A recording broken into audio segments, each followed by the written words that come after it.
I'm sorry, I was muted. Good afternoon. Welcome to 3 o'clock with SOC. My name is Maria. I am a community organizer and youth coordinator at SOC, and I will be your host for today. Just give me a sec while Spanish guest.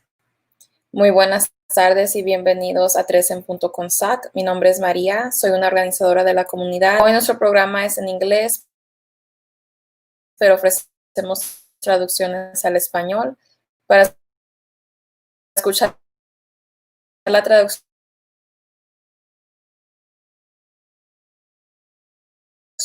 puede llamar al número que aparece en la pantalla, que es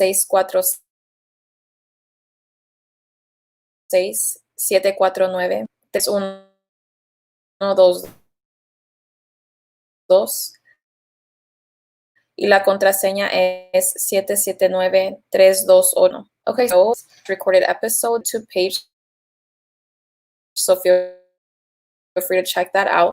Today we have Marlene producing and Carlos doing, so thank you. In our SOC survey, we want your thoughts and opinions on our forum. And we are also open to any suggestions or topics. Staff is working virtually from home, and that is why you see that mass. Although we are working from home, SOC is here for you. You can reach or call us at 414-67, and you can also at socmilwaukee.org. Is here, Jasmine, Leroy.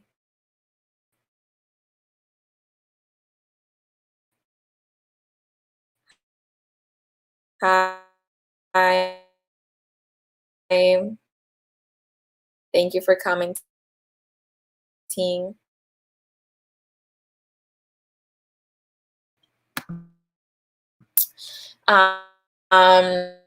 So next up is our announcements. As you already know, today is our youth forum, special pre-recorded interview with Jessica Munoz from COVID organizing leader community development, Pastor Marty Calderon, talking to us about God Touch Milwaukee. Amazing guests that we have booked. We'll be showing you a video interview that Travis and I did last week with Jessica Munoz from Sojourner Truth Center. So although this is pre-recorded, please. 3 o'clock today for our guest, and that's Jessica Munoz from the Sojourner Truth Center. Hi, Jessica. Hi. Welcome. No, thank you for having me. Thank you for being here. So can you tell us a little bit about yourself and your role at the Sojourner Truth Center? Absolutely. So again, I work for Sojourner Truth, and it's a domestic violence agency here in the city of Milwaukee. My role specifically is I work for the Community Domestic Abuse Programming Team in Sojourner, which has advocates at all of the Milwaukee police districts, as well as an advocate at the Brown Deer Police Department and the Oak Creek Police Department. Part of the Milwaukee Police Department's protocol is actually to give an advocate a referral of any victim of domestic abuse. What my role more than anything is to connect with victims as soon as the incident happens, and that's for safety planning, take care of any immediate needs, and also help them, go through that criminal justice system, navigating it at least. Okay, thank you. Could you give us a little bit of kind of just tips of what people can do that are experiencing abuse, and what like families, friends or neighbors can do to help with those situations? Yeah, absolutely. I think that anytime that we see any of our loved ones going through abuse, it's difficult. And being more than anything, I being supportive, giving anyone a safe place for them to share what they're going through. Encouraging them to talk to someone, I think, so important, that we might not have all the right answers. We might not know what it is to report or to not report, or even what services are available. Encouraging them to talk to an advocate at least. And also, one of the most important things is to keep whatever that person says in between yourselves. Never talk negative about what the person's going through, about even the abuser, because you never want to push that person away. And it's definitely a time where that person's been vulnerable. So definitely maintaining an open contact, just letting them know that you're available to talk whenever it's needed. Travis, do you want to go ahead and ask person?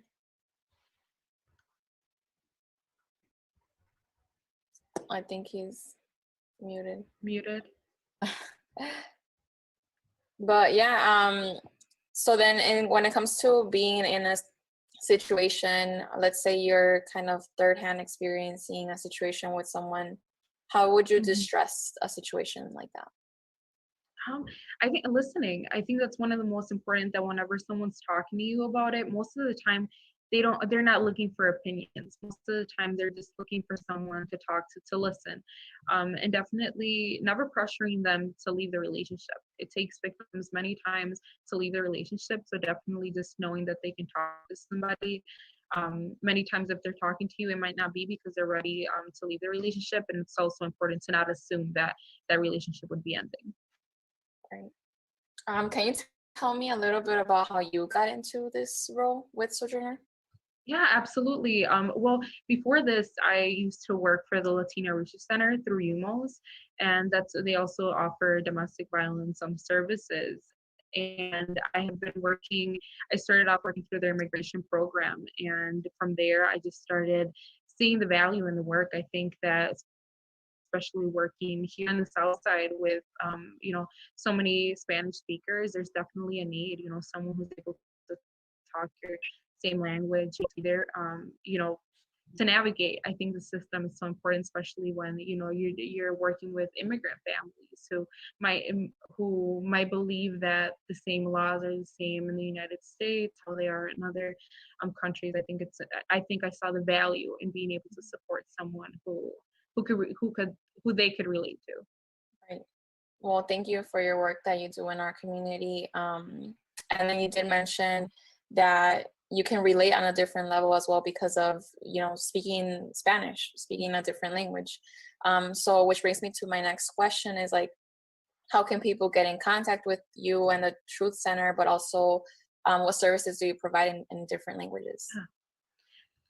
So starting off with our services, all our services are completely free and confidential to everyone, and anyone can access our services regardless if they reported a crime, or if the abuse is physical, emotional. And our services vary. We have an emergency shelter which has 54 beds and is available for victims, both men and women, and their children. We have our advocacy services, which have ongoing services and crisis intervention, as well as support groups. We have a hope and healing program, which it's more about empowerment. So getting victims connected to education, wellness, and employment. We have children's programming, which is specifically geared for children who have witnessed or gone through abuse in the home. We have a Beyond Abuse program that is for women who have been abusive in their own relationships. And we do community outreach, as well as we have a restraining order office that's co-located at the Milwaukee County Courthouse, and assisting anybody in the community obtaining a restraining order. Again, all our services are free and confidential. They're still available even right now through COVID. And you could call our 24-hour crisis line, or if you could call me directly. So just getting connected to us, and you could even call our 24-hour hotline even at any time of the day. Say you just want to talk to someone, get connected to services, and they would make a referral, and you could ask specifically to be connected to someone.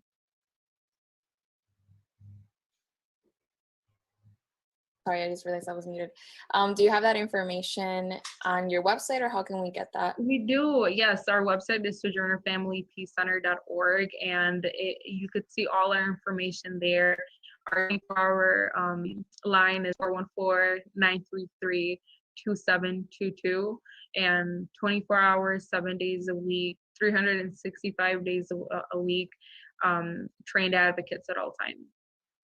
Perfect, thank you. Any other questions, Travis, that you can think of for Jessica right now? No, I think that went well. I don't know, was she freezing during the video, or was your video frozen, or? Not for me. No? Okay. All right, this might have been mine. No, I think that was very helpful and informational. Just anything else that you'd like to mention or talk about? No, not necessarily. I think we covered a good aspect of it all. I mean, unless you'd like me to talk about, there's certain things that have changed, like how services look. For instance, like restraining orders, the process of obtaining a restraining order looks completely different. So if you'd like, you want to talk a little bit about that? About the restraining order, yeah. So because there's always misinformation out there about that. Absolutely. So if you want to.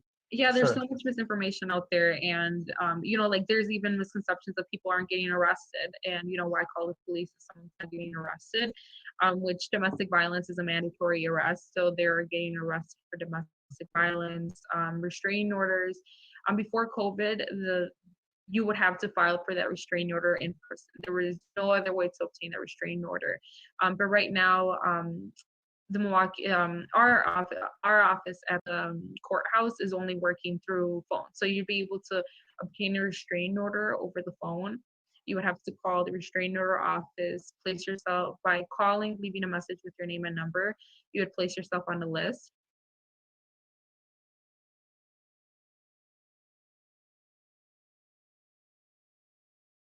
You would have to call the restraining order office, place yourself by calling, leaving a message. Place yourself on the list.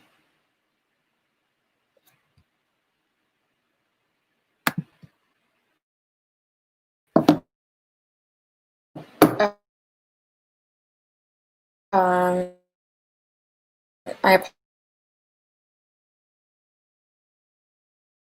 apologize for the video being out, but we do have all of the information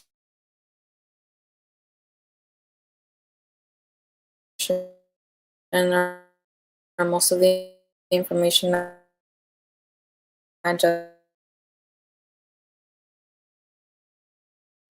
Jessica gave us on the comment section. If you need that comment section number where you can, which will be Corona. It is on vaccine.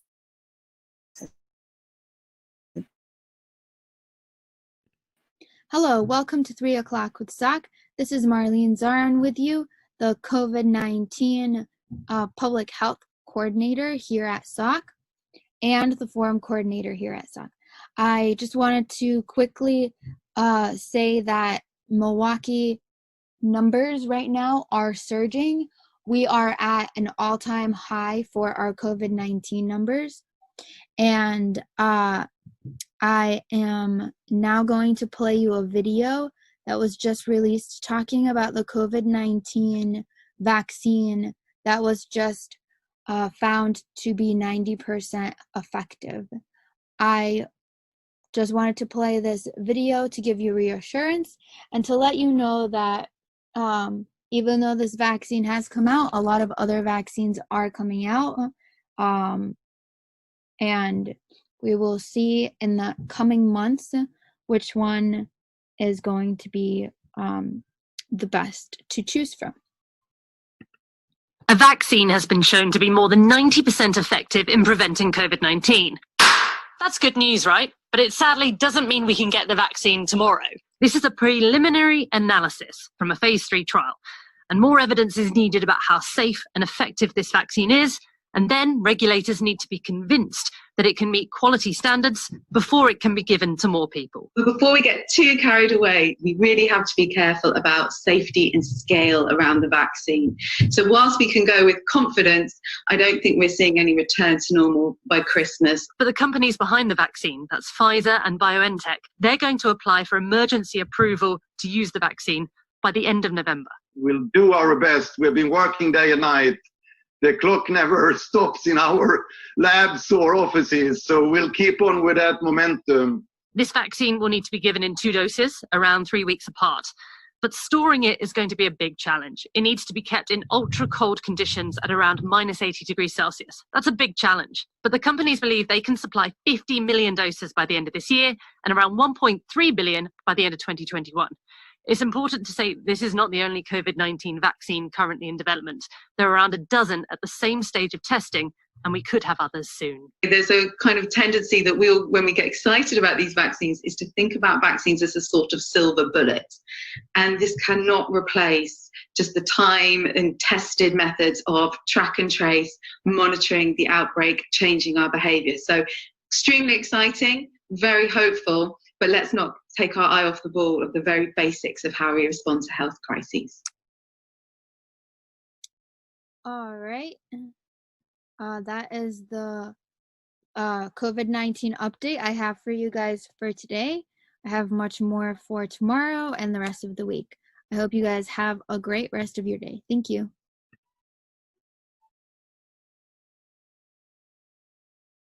Have much more for. Thank you. COVID-19 update. Again, if there are any questions with about the pandemic, especially as our numbers keep increasing, you can read a comment if there's anything that you would like to see or more information that you would need from us so that we can provide that for you. So next up, we will move on with our civic update with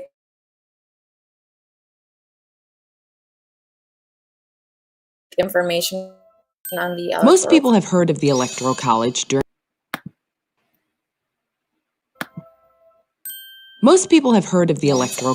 during presidential election years. But what exactly is the Electoral College? Simply said, it is a group of people appointed by each state who formally elect the President and Vice President of the United States. To understand how this process began and how it continues today, we can look at the Constitution of the United States. Article 2, Section 1, Clause 2 of the Constitution. It specifies how many electors each state is entitled to have. Since 1964, there have been 538 electors in each presidential election. How did they decide on the number 538? Well, the number of electors is equal to the total voting membership of the United States Congress, 435 representatives plus 100 senators and 3 electors from the District of Columbia. Essentially, the Democratic candidate and Republican candidate are each trying to add up the electors in every state so that they surpass 270 electoral votes, or just over half of 538 votes, and win the presidency. So how do states even get electoral votes? Each state receives a particular number of electors based on population size. The census is conducted every 10 years, so every time the census happens, states might gain or lose a few electoral votes. Let's say you're a voter in California, a state with 55 electoral votes. If your candidate wins in California, they get all 55 of the state's electoral votes. If your candidate loses, they get none. This is why many presidential candidates want to win states like Texas, Florida, and New York. If you currently add up the electoral votes of those 3 states, you would have 96 electoral votes. Even if a candidate won North Dakota, South Dakota, Montana, Wyoming, Vermont, New Hampshire, Connecticut, and West Virginia, they would only gain 31 electoral votes total from those 8 states. Here's where it can get a little tricky. On a rare occasion, like in the year 2000, someone can win the popular vote but fail to gain 270 electoral votes. This means that the winner may have won and collected their electoral votes by small margins, winning just enough states with just enough electoral votes, but the losing candidate may have captured large voter margins in the remaining states. If this is the case, the very large margins secured by the losing candidate in the other states would add up to over 50% of the ballots cast nationally. Therefore, the losing candidate may have gained more than 50% of the ballots cast by voters, but failed to gain 270 of the electoral votes. Some critics of the Electoral College argue the system gives an unfair advantage to states with large numbers of electoral votes. Think of it this way. It is possible for a candidate to not get a single person's vote, not one vote, in 39 states or the District of Columbia, yet be elected president by winning the popular vote in just 11 of these 12 states: California, New York, Texas, Florida, Pennsylvania, Illinois, Ohio, Michigan, New Jersey, North Carolina, Georgia, or Virginia. This is why both parties pay attention to these states. However, others argue that the Electoral College protects small states such as Rhode Island, Vermont, and New Hampshire, and even geographically large states with small populations, like Alaska, Wyoming, and the Dakotas. That's because a candidate can't completely ignore small states, because in a close election, every electoral vote counts. There are certain states that have a long history of voting for a particular party. These are known as safe states. For the past 4 election cycles, in 1996, 2000, 2004, and 2008, Democrats could count on states like Oregon, Maryland, Michigan, and Massachusetts, whereas the Republicans could count on states like Mississippi, Alabama, Kansas, and Idaho. States that are teetering between parties are called swing states. In the past 4 election cycles, Ohio and Florida have been swing states, twice providing electoral votes for a Democratic candidate and twice providing electoral votes for a Republican candidate. Think about it. Do you live in a safe state? If so, is it a Democratic or Republican safe state? Do you live in a swing state? Are your neighboring states swing or safe? Is the population in your state increasing or decreasing? And do not forget, when you're watching the electoral returns on election night every 4 years and the big map of the United States is on the screen, know that the magic number is 270 and start adding.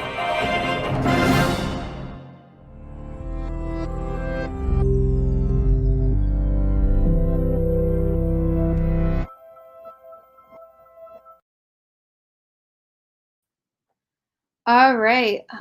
So I will be taking over just due to some technical difficulties. So I'm just going to see who is here and saying hello.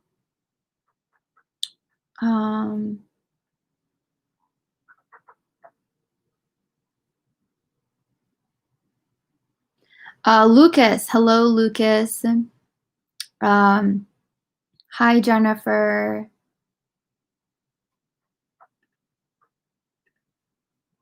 Juan, hello. Ariana, Angel, Kimberly, Leroy, Jasmine. Awesome to have you guys watching today. Thank you for coming on as our audience.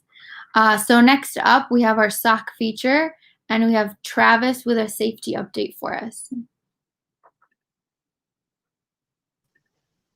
Hi, Travis. Hello. Hey, I'll give you the show. All right, no problem. So there's a couple things. Hello, everybody. The D2 Crime and Safety meeting will be the 3rd Wednesday of the month. It will be virtually, so it'll be on Facebook Live, so you can check out their Facebook, D2, Market Police Department. Like it, follow it. They'll be on at 6 o'clock. It'll be in English and Spanish. It'll be an interpreter.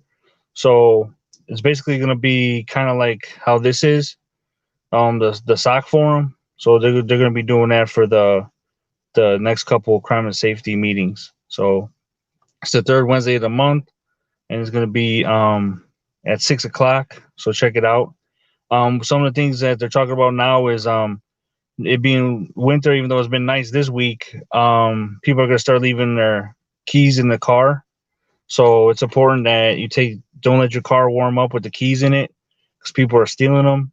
They're looking for those type of opportunities. So we always see an increase around this time of year of car thefts because of the the keys left in the car. So don't do it. And you can get a citation from the police department for leaving your car unattended with the keys in it. So don't do it. It's not worth the hassle because your car was gonna get recovered, but stolen, but towed. It's just insurance. It's just a big thing. So if we can work on that, not warming up our cars with the keys left in them. A couple other things, holiday time, even though a lot of people are doing online stuff, even anything you leave in your car, it's an opportunity for somebody to take it and try to make some money, even if it's $1. So it's very important, especially around this time of year. There's going to be a lot of car entries, people breaking into people's cars. So just don't leave nothing that's visible, even if it's a cell phone wire, something like that, because it's not worth your window getting busted for them to take that. So just don't leave nothing in your car. Those are just things to look for around this time of year. Also, I know I talked to it the last couple times, but it's very important. If you see streetlights out, please report it. You can call 286-CITY. You can call us, report it, let us know. They have no way of knowing those lights are out unless people call and report it. I mean, they do go out there at night. They have a night crew, but the city's big and there's over 90,000 lights, so they're not going to know unless they need people to report it. So it's very important for the safety. If you see street lights out, call, report it, so they can get out there and fix them. Another thing is the leaves. Been seeing a lot of leaf piles out there, and that's good. Remember, we want to keep them a foot away from the curb and a couple feet away from the corner so they can come and pick them up. If you're seeing big piles of leaves and you haven't seen them coming around picking them up, you might want to send an email or call your alderman's office and just let them know, hey, on my block, I have a big piles of leaves. You can call and tell us, and we'll try and figure out when they're going to pick them up, because the deadline is coming up. They might extend it.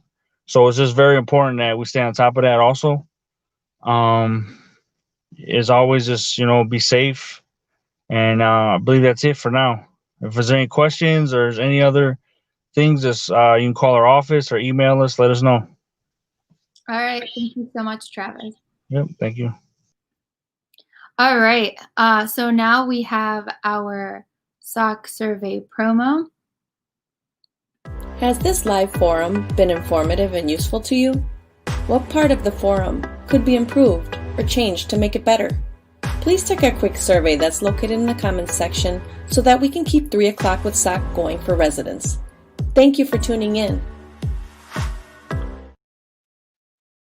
All right. So complete our SOC survey. Give us your feedback of how we're doing on the forum and other topics that you would like to hear about today. I'd now like to leave you with some reminders for the rest of the week. Wednesday, we have our Spanish Day. Thursday, we have our COVID-19 Day. We are having Claire Evers on, and we're actually also going to be including another individual. His name is Douglas. He's from the Environmental Health Department, and he's going to be covering lead and lead exposure in the home. And he's going to be explaining to us how we can utilize those lead test kits, and SOC is going to have some available to the public. So if you would like to have some to get your house tested, we can show you how to do that. And then for Friday, we also have our Organizing Leadership and Community Development Day, and we're having Pastor Marty Calderon on, and he's going to be doing a segment called God Touch MKE. And then lastly, I'd like to leave you guys with our funder partner thank yous for today, and I hope you have a good rest of your day. Thank you.